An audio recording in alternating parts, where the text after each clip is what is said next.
Welcome back. Glad to see so many of you still here for our last session. We're going to kick it off with artificial intelligence. Andrew Mushvegi is our moderator. Thank you, Andrew. All right. Thank you. We're going to start off with Dr. Aaron Lee. He's going to talk about artificial intelligence in ophthalmology. Where are we, and how to apply AI in practice. Dr. Lee.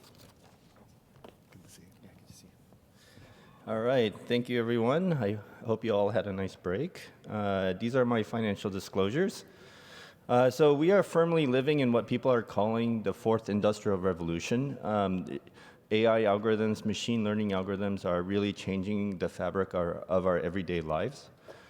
And in the medical space, there's 5 levels of AI that have been sort of detailed, and these are very similar to the levels of 5 levels of automation when it comes to self-driving cars. All the way on level 5, you have AI algorithms that are making medical decisions on their own without any human clinician input or oversight, and they are being deployed across all populations in society. A number of years ago, we published this study that was a multi-center head-to-head validation study of 7 different AI algorithms in the VA system. And we showed that 3 of the 7 algorithms were ready for clinical deployment. As a follow-on study, we partnered with the CDC, and in about 5,500 subjects that were imaged as part of the NHANES study from 2005 to 2008, all of these images were graded by the Wisconsin Reading Center. And the goal was to determine if AI models could do a comprehensive screening of DR, AMD, RVO, and glaucoma. There were 8 companies that participated, and these workstations and computers were sent to the CDC Research Data Center in the Bethesda area. And Kerry Getz at the NEI really shouldered a lot of the burden of the study. So I'm pleased to announce this is the first sort of public dissemination of this study. Of the 8 algorithms for diabetic retinopathy and different severities, the models exhibited very high sensitivity. And even for macular edema, 3 of the algorithms did very, very well. For AMD, this is the results for early and late AMD reaching 85, 90% sensitivity for a couple of the algorithms. For retinal vein occlusion was also very high. And in glaucoma, the models were 2 of the models were also able to achieve a greater than 90% sensitivity. Unfortunately, when we looked at specificity, the models all performed fairly poorly. And so this means that these models are good for a screening context where you want a high sensitivity, but they will tend to over-refer false positives to the optometrist or the ophthalmologist. I think it's safe to say that AI will become ubiquitous and prevalent throughout everything that we do, and probably become sort of invisible, so that they become embedded inside of our imaging instruments as well as in our operating rooms. So to enable this future, the NIH started a Bridge to AI program where they are trying to create data sets for medicine that are flagship across the medical AI space. Our project that we're leading, Cecilia and I, is called AI Ready, an Equitable Atlas for Diabetes Insights. And our goal is to create a data set that could be used to study type 2 diabetes and to collect a multidimensional, ethically sourced data set. This data set will have about 4,000 individuals in it when we're finished, and it'll have equal representation of white, black, Asian American, and Hispanic. Within that, it'll have even numbers of normal, lifestyle-controlled diabetes, oral medication-controlled, and insulin-controlled. And then within that, one-to-one balancing of males and females. We'll have 3 data collection sites: University of Washington, UAB, and UCSD. These are all the things that we are collecting in our study. There's a battery of surveys that people do at home. 3 to 4 hours of testing that is done in the clinical sites, including many, many different devices of retinal imaging. Actually, there's about 44 scan patterns that are done across 10 different imaging devices, as well as things like a 12-lead EKG, a monofilament test, many different forms of blood tests. We send them home with a fitness tracker and a continuous glucose monitor and take environmental sensor measurements inside of their home. In a couple weeks, we will release our year 2 data set of more than 1,000 individuals. And all of this data will have more than tens of millions of OCT imaging and OCTA imaging, and it will be one of the largest OCTA public data sets available in the world. This amounts to about 2 terabytes of data that you will be able to download to do research with, and we are banking specimens in a biobank at UAB. I just want to end by thanking all the PIs that are part of this project that we're leading, as well as give the QR code if you're curious to follow along. In a couple weeks, we'll release our year 2 data, and you will be able to use that for your research. Thank you.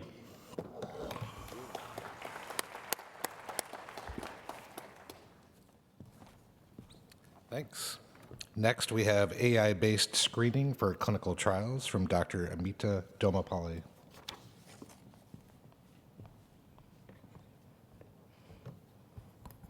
Thank you for the organizers for this wonderful meeting. I'm Amitha Domalpally from the Wisconsin Reading Center. Retinal imaging plays an important role in defining inclusion-exclusion criteria for clinical trials. Whether it's OCT-based fluid, or angiographic evidence of CNV, diabetic retinopathy levels on color photos, area of GA on autofluorescence, ischemia on F-phase, or intermediate AMD biomarkers, we use a lot of imaging for clinical trials. In GA clinical trials, lesion-specific requirements are crucial to inclusion. Total lesion area between a certain minimum and maximum is usually incorporated in clinical trials. Based on this particular inclusion-exclusion criteria, screen failure rate is about 50% for clinical trials. And these patients have to get the autofluorescence, OCT angiography, microperimetry, fluorescein angiography, and a bunch of other tests, and half of them screen fail. So it's a lot of burden for the patients, for the investigators, for the sites, and the sponsors going through the trials. We know that AI models have been very successful in measuring area of GA, whether it's autofluorescence, OCT. There are a number of publications, number of researchers who've come up with very successful models. But how do we implement these models, use them just to help bring down this problem of screen failure rate? So we had a clinical trial that was going on, investigator-initiated, single site, where this was implemented, because development of AI is one thing, implementation is a whole another story. And in this part, what we did was we set up a workflow in the clinic where a potentially eligible participant would be screened by the clinician clinically, just looking, okay, there's GA.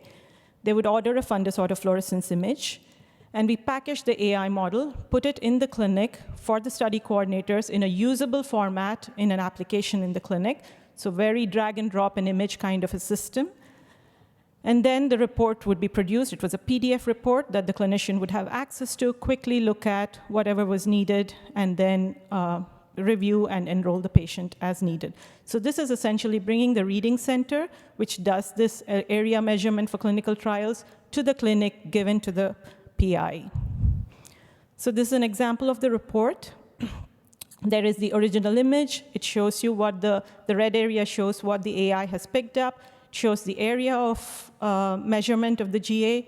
So the clinician looks at the mask, agrees with what the AI has measured. Area meets the eligibility criteria, so the patient can be enrolled, additional imaging can be done. This is another patient. You can see that the red dot matches what the GA is.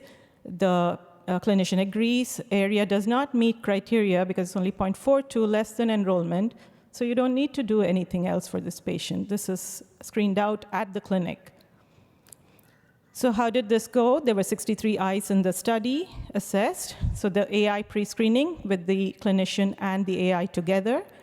For about 2/3 were eligible, 1/3 was not, and this is screened at the clinic. So this was great because now it wasn't this whole set going to the reading center.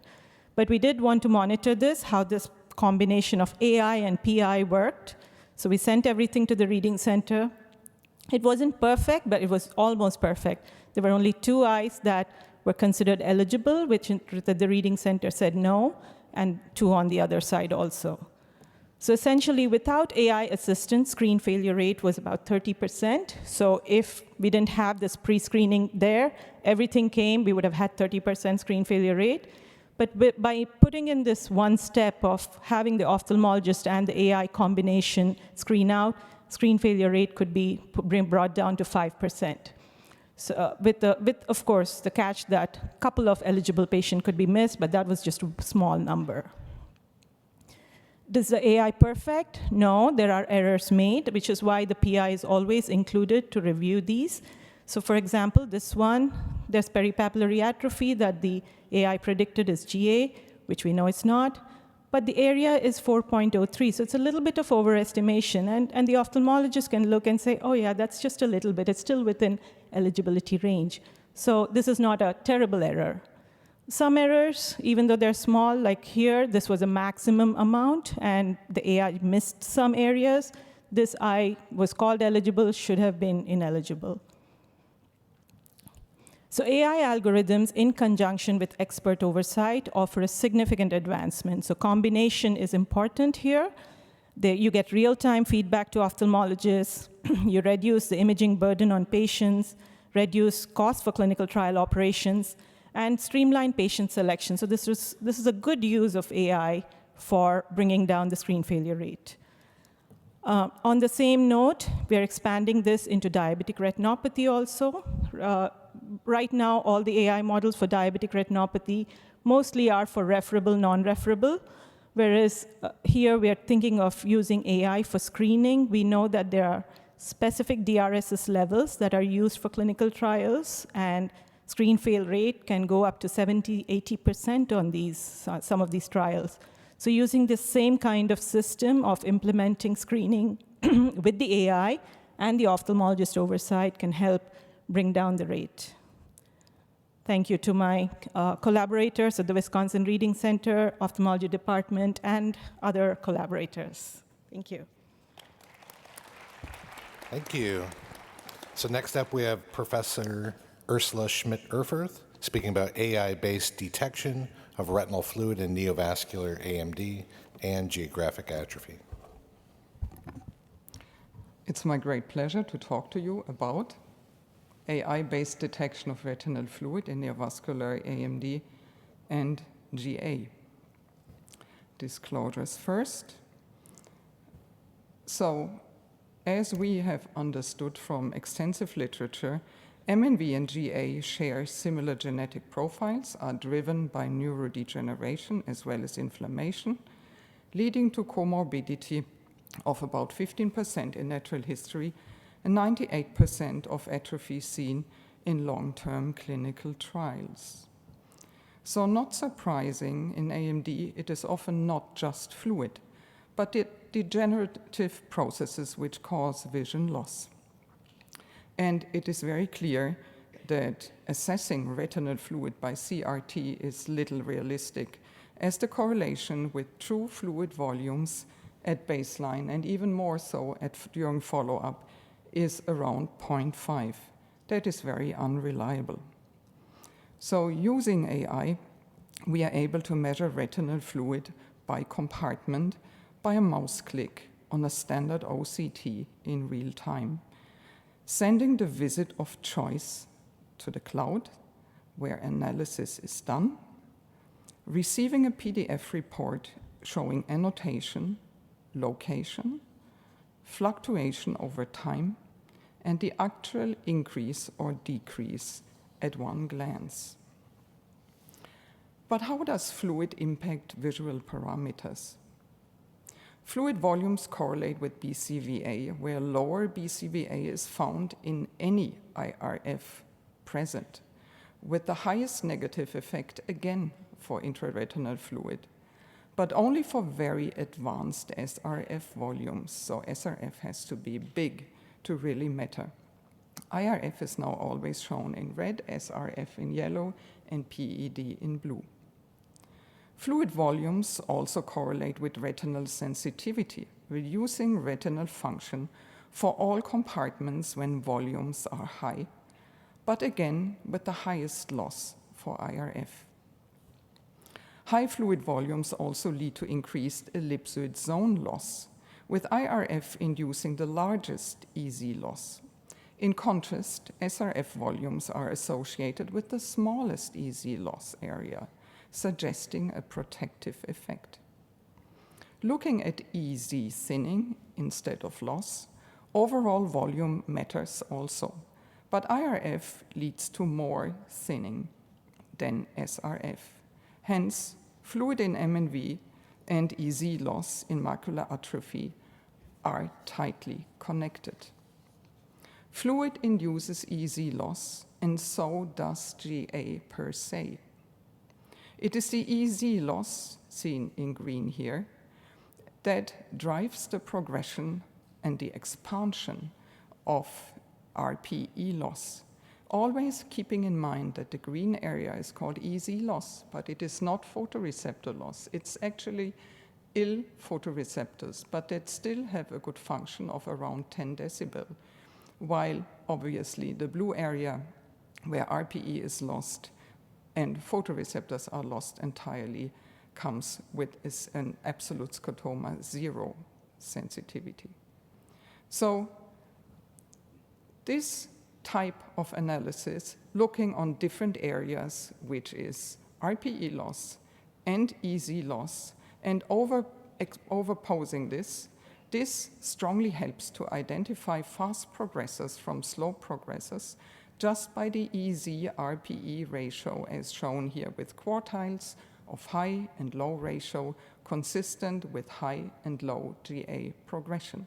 This is most important to select the right patients for a therapeutic trial, as therapy can only work when there is disease activity. RPE and EZ loss can be quantified as well by the same automated system. It's called GA Monitor. It's fully automated and works in real time. And this is what is needed because these features, particularly EZ loss, cannot be visualized by the human eye. So this AI-based OCT analysis works in clinical practice. It is fully approved in the EU. It has MDR approval. It is in submission for the FDA, but of course in the US you can use it if you send an acknowledgement and the usual declarations to your IRB, because this is just post-processing, so it doesn't hurt the patient. And I remind you that this is not completely autonomous, but this is a clinical decision support tool. And it works in real time because it has been validated in a way that objectivity and precision is so high that no human reader has to add in this process. So how about the 15% of comorbidity that I mentioned in the beginning of MNV and GA together? Here you see 4 different characteristics examples of MNV secondary to GA. Note RPE loss in blue, EZ loss in green of the underlying GA lesion, and the cystoid intraretinal fluid in red, subretinal fluid in yellow, and PED on the B scan in blue as well. So these pictures were taken using the automated fluid and GA monitor together at the same time.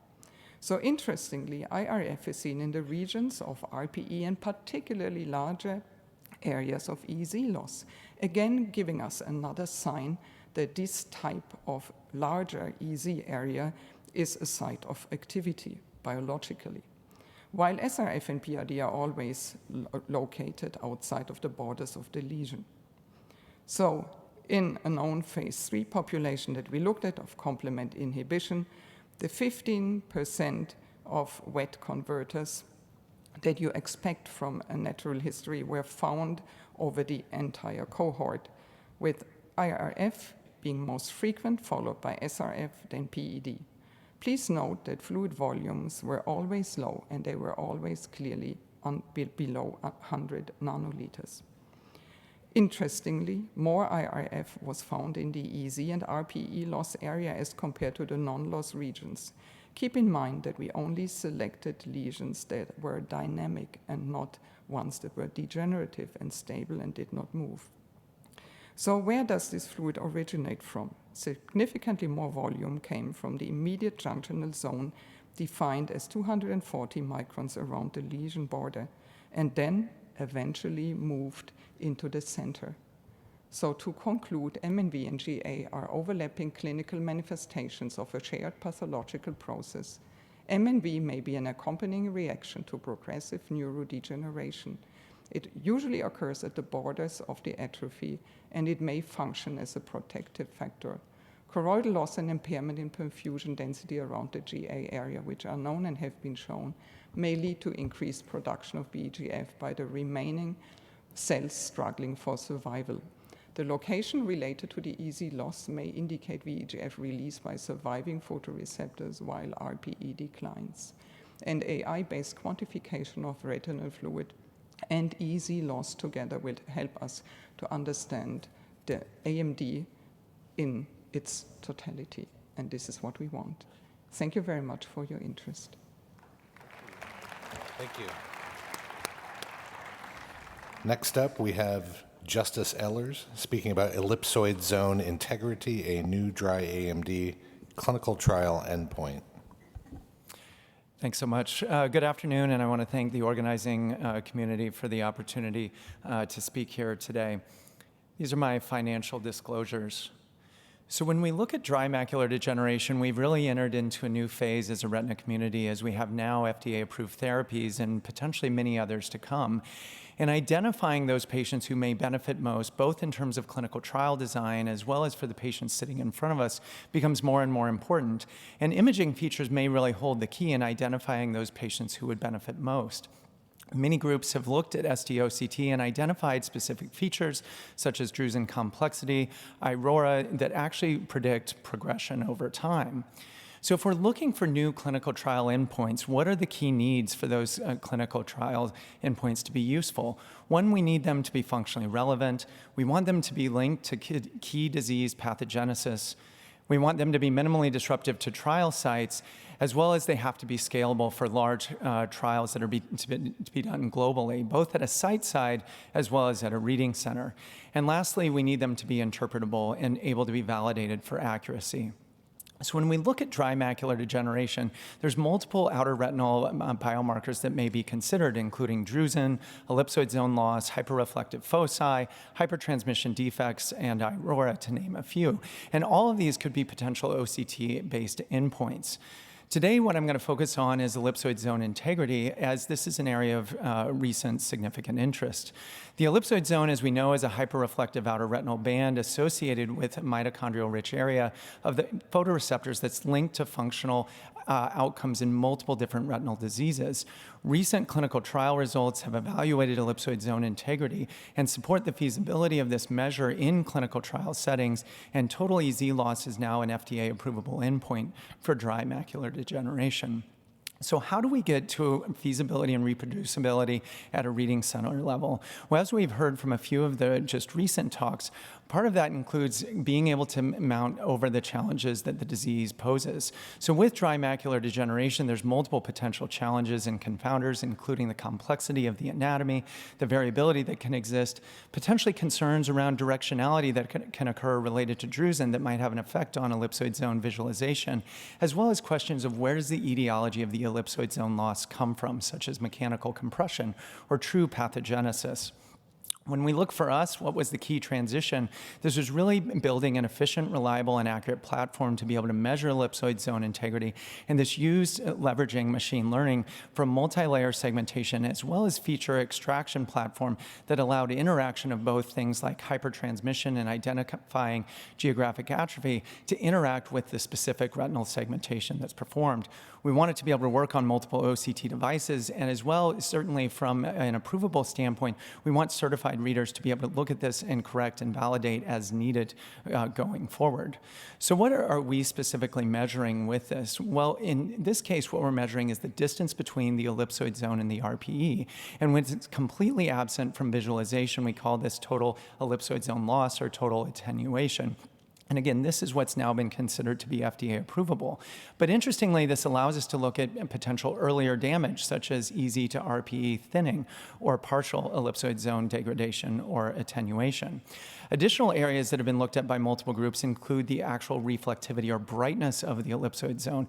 And this has also been found to be linked to things like visual function as well as disease progression and should be looked at as well. So can we measure this in this complex anatomic situation? We wanted to look at this in a pure manual, so can we just train humans to do it alone? And what we found was that reliability was really quite high. And then using that type of data, we can train models to be able to do it with pure deep learning, as well as to be able to use this in a semi-automated, validated way for clinical trial endpoints. So is there a link to visual function? When we look at this, and this was recently published data, we looked at this in a retrospective data set, what we found was that visual acuity was clearly linked to ellipsoid zone degradation, as well as when we want to look at for future vision loss, which may be important in terms of clinical trial inclusion, we found that those eyes that had more degradation of the ellipsoid zone at baseline had much greater risk of two-line vision loss or more over the course of 5 years. What about progression risk in intermediate AMD? Well, we know that clearly based on studies that have been done that not all drusen are created equal. This is an example here with the drusen map as a second column with reasonable amount of drusen volume, but the ellipsoid zone loss is really pretty minimal with no progression over the course of 2 years. We see in this eye a fairly similar drusen volume, but significant impact on the ellipsoid zone noted here on the third column with significant progression over those 2 years as well.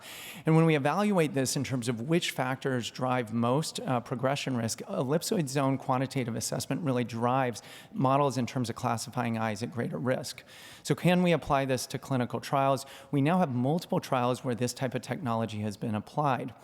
RECLAIM 2 evaluated elimipritide in the first clinical trial at phase 2 to pre-specify changes in ellipsoid zone attenuation as an important secondary endpoint. And what this trial showed was that there was a 43% reduction in total EZ loss and 47% reduction in partial EZ loss over the course of the first year with elimipritide treatment.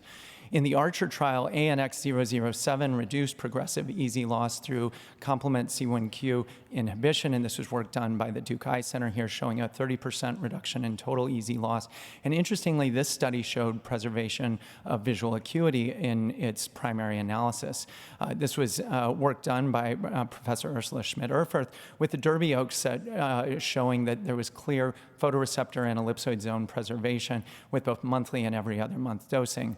And then lastly, in the additional phase 3 trial program for GATHER1 and GATHER2, demonstrating ellipsoid zone preservation with ACP, both for partial as well as total EZ loss.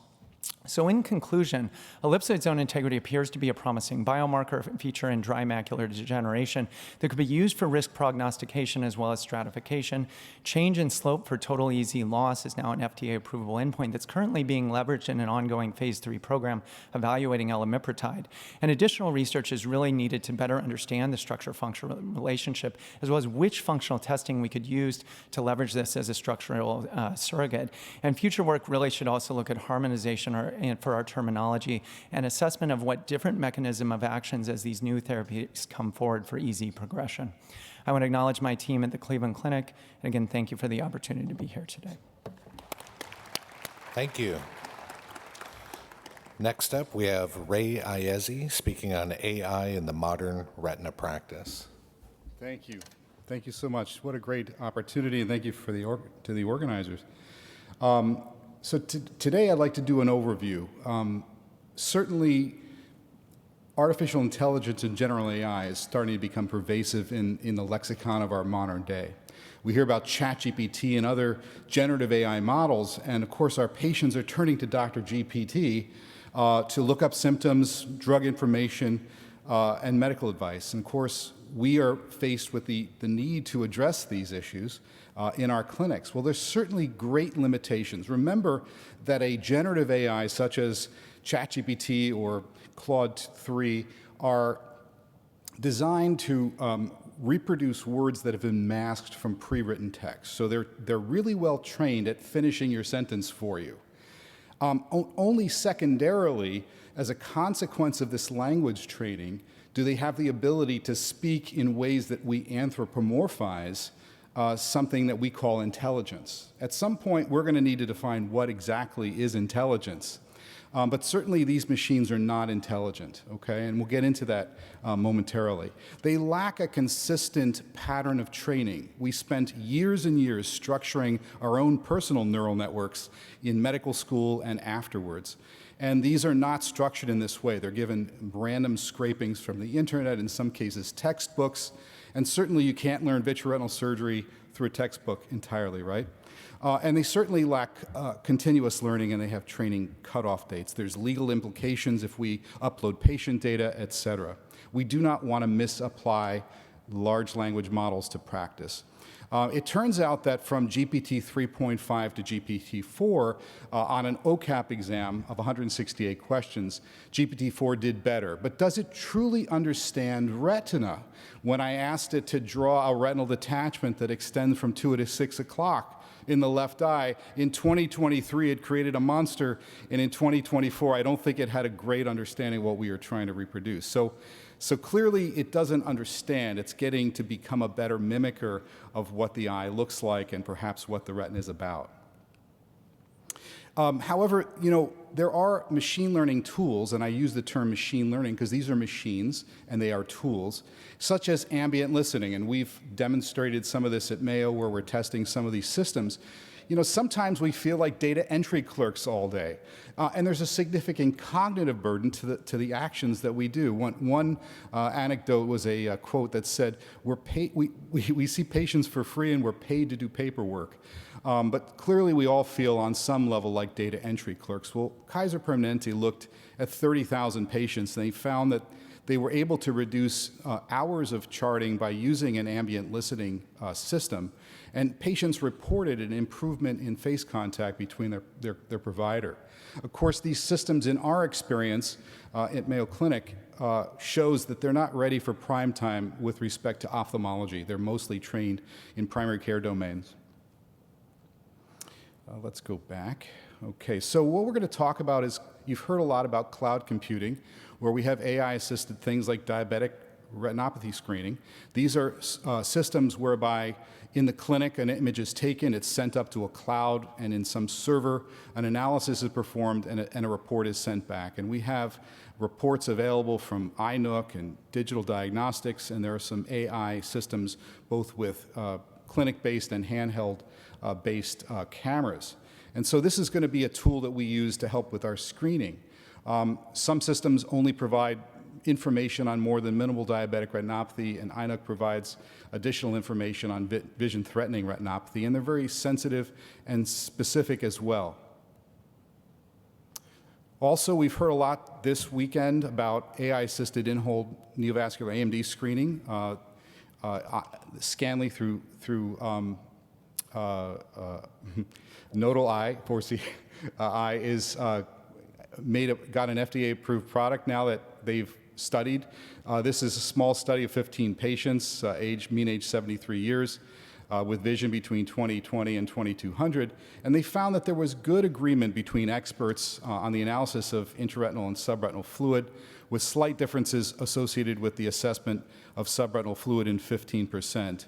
But there was excellent agreement between in-home and in-office imaging, about 96%, and it was very good at fluid volume and central retinal thickness in correlates with human observers. We also have AI-assisted OCT analysis, another cloud computing technology. We've seen some of these images before where GECT is providing assistance in how we decide when to treat and perhaps with what agent to treat with. RET provides GA and fluid monitoring, and clearly these are functions that humans cannot do in manually reviewing. We cannot, as humans, compute the nanoliters of intraretinal fluid volume, and I think that these are tools that we're going to leverage in helping us make our decisions in the clinic. And certainly geographic atrophy progression is something that we could use these systems for.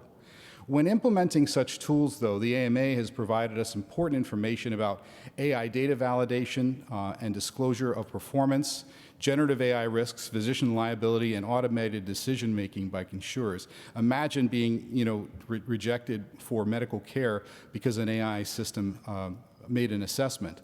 And that is happening to this day, except the AMA believes that these sorts of systems need to be disclosed so that there can be rebuttals on the basis of use of generative AI and other forms of machine learning in these denials. There needs to be an ethical and responsibility in AI deployment. We're not going to be replaced by AI. Medical decisions should be made by humans. And there needs to be oversight regulation. Many tools can fall out of FDA oversight. And ultimately, it's us that decide how we use these tools. One thing that's important for us to remember is that these tools could potentially bridge or narrow the gap between experts and people who are not as expert. And I think we need to remind everyone of who is truly an expert, and I think we need to retain our ability to treat and make decisions. And finally, I'd like to show you something in a different category. This is called edge computing. Edge computing is where the actual machine learning computation is done in the device. This is a wireless video indirect used in our operating room where a fellow is doing cryo on a primary buccal and the faculty member can watch the cryo. It's a very easy system to use in that we don't have to deal with wires, and we've been using it for several years. This was my COVID project. I designed this back in 2020. But one thing that's true is Ranju Yi, who's currently applying to ophthalmology residencies, he and I developed a machine learning algorithm that can identify when the retina is in fact in view. And when that retina is in view and in good view, a photograph is made and we can automatically segment those images and create montages. So the lower right image is an example of an image of the face. We don't want that image, and you can see in the upper right, the machine learning model filtered that out.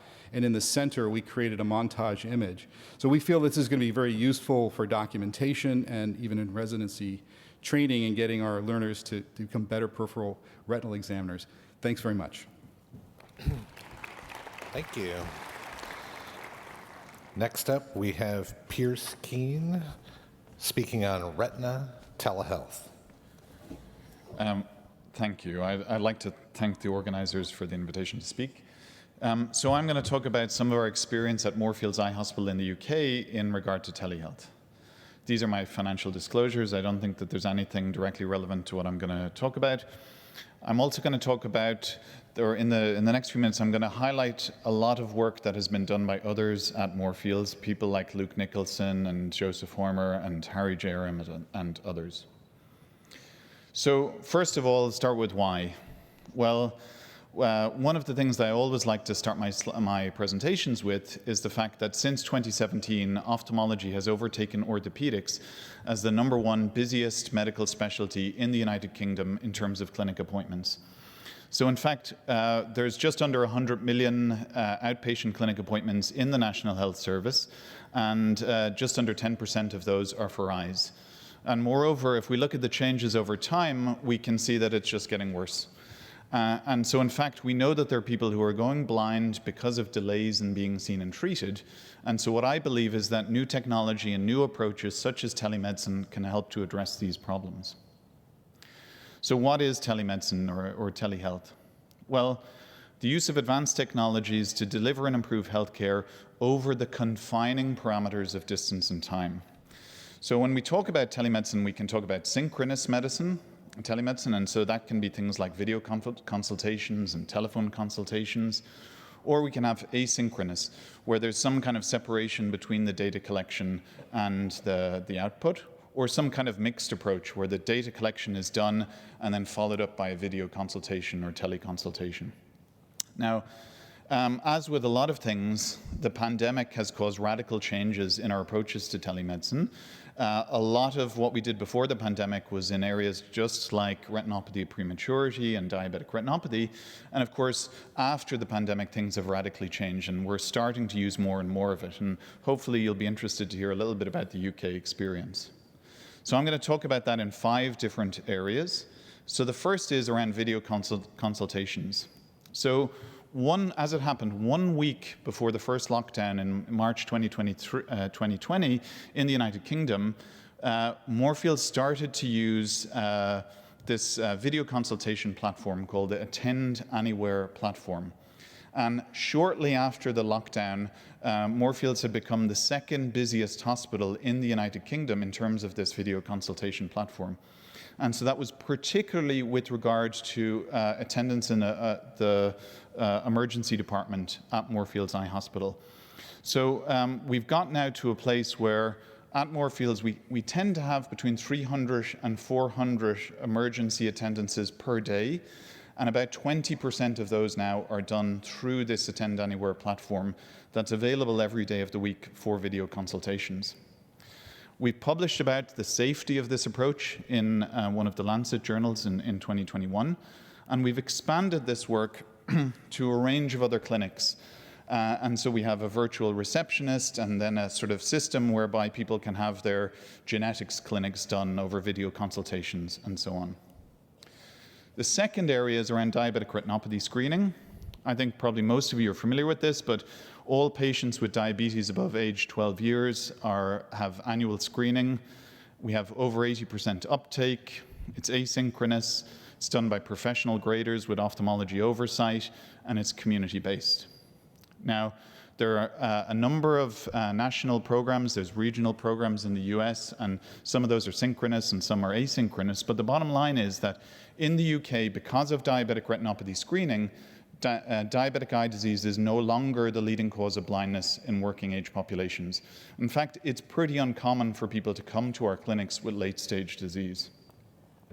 Thirdly, I'd like to talk about virtual clinics. So what are these? Well, these are essentially, or at least in our terminology, hospital-based telemedicine clinics. So if you come to Moorfields now, there's diagnostic clinics for medical retina, for glaucoma, and these are often like rows of lanes with imaging systems in a kind of factory-like approach. And so there's data capture and then remote assessment of the images. People come in, have their vigilance tested, have their scanning done, and then one of the residents or one of the fellows or one of the consultants looks later at the outputs. So for example, 73-year-old woman comes in, looks like this, has all the tests done. Correspondence is sent to her family doctor and to the patient themselves. Phone call to the patient, discuss treatment, remotely consented, and then comes back in a few days later to begin anti-VEGF therapy. The advantage of this, rapid access for the patients, reduced waiting times in our public health system, much shorter journey times. Typically they come in, they're in and out in sort of half an hour. Increased capacity, we now do about 1,000 patients per week at Moorfields through these systems. This is in terms of rapid access, in terms of monitoring, cheaper to run, and also flexible staffing. So before the pandemic, 80% of our appointments were face-to-face. Afterwards, it's now 50% virtual clinics, and the Royal College of Ophthalmologists has guidelines for the different clinics. So fourthly, home monitoring. We've been piloting a number of tools, the All Eye tool, which we published results on in 2021, the Home Vision Monitor, which we published in 2022, and we've also sent printable paper-based charts and bits of string that are 1.5 meters long to actually try some kind of more basic testing in the home. And it turns out that that works really well. And we published the results of those in JAMA Ophthalmology a couple of years ago. So lastly then, we're also doing something called diagnostic hubs. And this is the idea of taking the virtual clinics, which are hospital-based, and putting them into the community in things like shopping centres and so on. And so we've been working with the School of Architecture at University College London to try to explore reconfigurable diagnostic laboratories. So setting up these clinics that have smart walls, ceiling-based power and data grids, that have ultra-wideband motion tracking, air quality analysis, and all sorts of other fancy analysis. And so because of this, we've been able to increase virtual clinic capacity by 70%. We've sort of seen which are the best ways to configure the system. We've reduced the amount of face-to-face activity, and we've discovered that it probably works better in less severe cases. So just to finish then, my last slide. So this is probably the first talk that I've given in the last 5 years where I haven't mentioned AI, but it's easy to imagine what the future looks like. So we get our patient, we have some kind of data collection at any point where we have the right equipment, that's uploaded to a cloud-based system, automated analysis of the data is done. For simple cases, a diagnostic and management plan can be constructed automatically. For complex cases, you have clinician input. They then can interact with an AI-powered assistant, and that in turn can lead to a video consultation with a patient. That's it for me. Thank you very much. Thank you.